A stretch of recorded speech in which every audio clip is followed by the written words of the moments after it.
What is up, guys? It is the Sound Alchemist, and today I am bringing you 40 facts once again on the Warhammer 40K universe.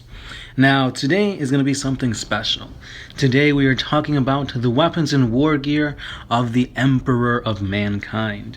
So as we all know, the Big E has been alive for quite some time. He's been around basically since humanity was humanity. He was there before the Men of Iron. He was there before what 40K is now, but most of the time he was just there as an observer. He was just peeping out his folks, trying to see how they were evolving, how they were advancing, and overall just what they were doing in general. So throughout all these years, he's been collecting different types of war gear, and then now, as we know it, he's got this special type of war gear. So with special, I mean you've got like the burning blade, his golden armor and whatnot. So let's dive into more of these intricacies of his weapons and war gear, beginning with his burning sword. Now, whenever we see art depictions of the Emperor or people's own interpretations on the battlefield, oftentimes the main focal point of the Emperor is his massive burning sword. So the Emperor's burning blade is a massive weapon covered in warp flame. Lore suggests that this weapon is a creation of both psychic powers as well as scientific technology fueled into one.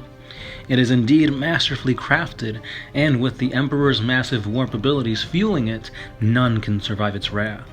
With a mere touch of the blade, most demons are banished back into the Immaterium. With each swing of this blade, warp flame streaks across the air, etched into reality, slicing even the toughest armor with mere ease. Throughout the Great Crusade and the Horus Heresy, this weapon has been at the Emperor's side. However, ever since the battle against Horus, the Emperor had to sheath this mighty blade. The epic battle against a chaotically fueled Horus left the Emperor severely damaged, so much so that he had to focus his entire might, both physically and psychically, towards sustaining the Astronomicon upon the Golden Throne. And for 10,000 years, the sheath sword laid upon the Emperor's lap, until a Primarch returned. So the Archmagos Belisarius Cawl entrusted the Emperor's blade to Robute Guilliman, and with sword in hand, Guilliman became Lord Commander of the Imperium, and he led his forces against Abaddon and the forces of Chaos. So with that being said, guys, the Emperor had such a powerful, epic sword that literally none could survive it. It was OP beyond OP.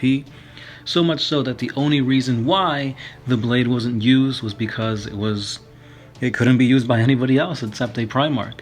So when Guilliman rose up, the Emperor and Guilliman talked for a little bit, and it was entrusted to him. So with the burning blade at Guilliman's side, he's now going to fight Chaos. Another weapon that we see wielded by the Emperor is none other than his massive lightning claw.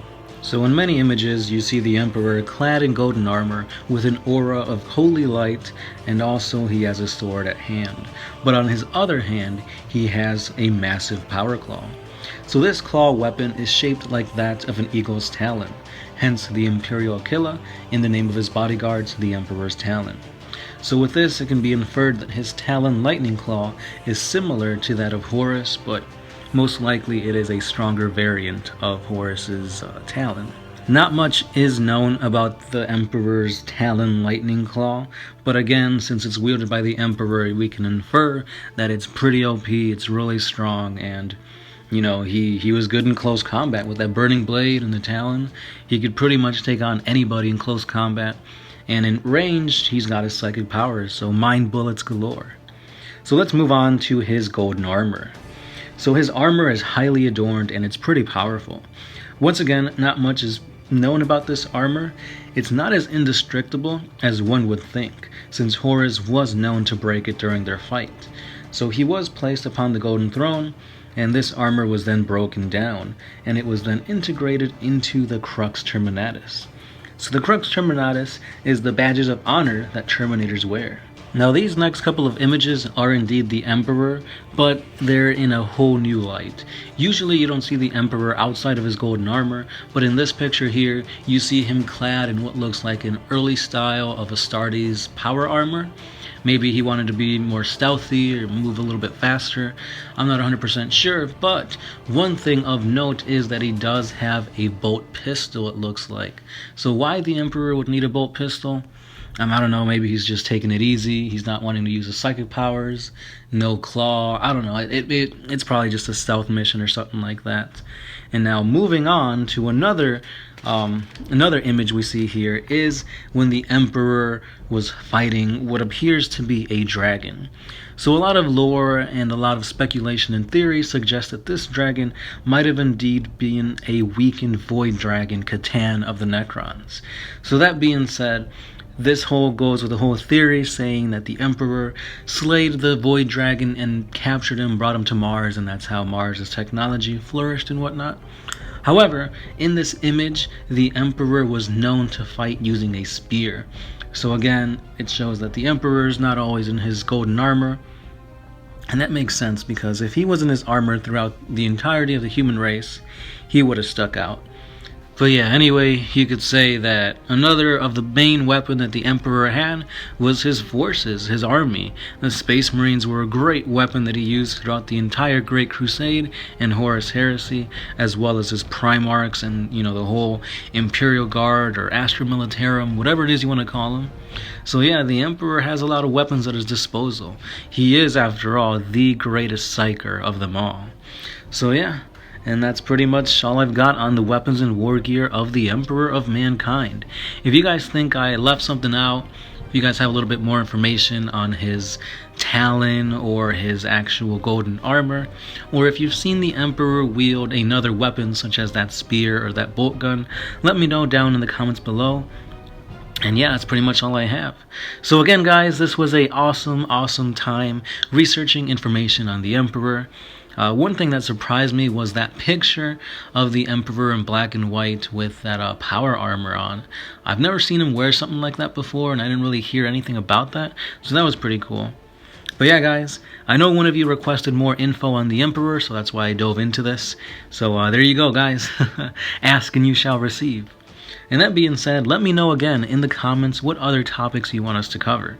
Perhaps it is some Xenos lore, or maybe some more Space Marine stuff. Again, let us know, and we'll go from there. Now don't forget, we do have a Facebook page. We try and post each and every day, whether it's 40K stuff, some Magic the Gathering stuff, or other nerdy things, check it out. And also we have a Patreon page. A simple $1 a month helps support us to make more videos, as well as to do giveaways. And with giveaways being said, there is currently a giveaway going on our Facebook page. Simply head on over to One Mind Syndicate on Facebook and check out our post. It is most likely the most recent post. There is a giveaway going on for some lore stuff, so check that out. All the info will be in that Facebook post. So go ahead and check it out, and maybe you could win. And that's all I have for you guys today. As always, guys, stay subscribed because we post each and every day. I have been the Sound Alchemist, part of One Mind Syndicate, and I'll catch you guys tomorrow.